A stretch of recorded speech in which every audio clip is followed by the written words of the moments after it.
Hello, welcome to World Business Report. I'm Jamie Robertson. Well, a shake-up at the top of Google has found approval on Wall Street. Analysts are taking a bullish stance on the internet company's stock. At least 12 brokerages have raised their price targets on Google shares. All this after it was announced that Larry Page will be returning to the chief executive's office, and that's 10 years after handing the keys to Eric Schmidt. Page was just 27 when he gave Schmidt the reins of Google, and Schmidt last night wrote, "Adult supervision no longer needed," on Twitter, when it was announced that Page would be returning to the CEO role and that Schmidt was to become the company's executive chairman. Well, many analysts say that when Larry Page stepped aside to let Eric Schmidt wear the chief executive's shoes 10 years ago, it was a shrewd move. It also illustrates how entrepreneurship is very different from corporate management, and it's often essential for the two to be kept separate. Well, joining us to discuss this a bit further is Professor Chris Roebuck from the Cass Business School. Entrepreneurs and businessmen, let's call them businessmen, they're not the same, are they? In general terms, no, they're not. And it's fair to say that the skills of being an entrepreneur and driving forward a business, being innovative, are not the same sort of skills that you need to run a large global organization.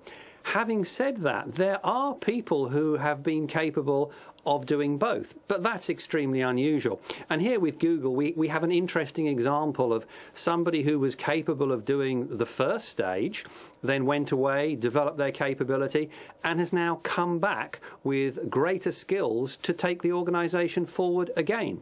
One presumes he's learnt how to run a big company, and there are masses of MBA qualifications and colleges and schools where you can learn how to run a company.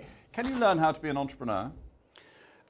First of all, I think you can say that whilst attending an MBA course will give you the technicalities of running a company, in the final analysis, the leadership of a major organisation is about motivating and inspiring people.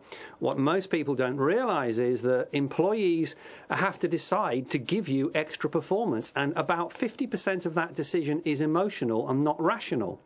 On the entrepreneur side, it's also absolutely clear that the skills of an entrepreneur are different from the skills of somebody who runs a large corporate organisation.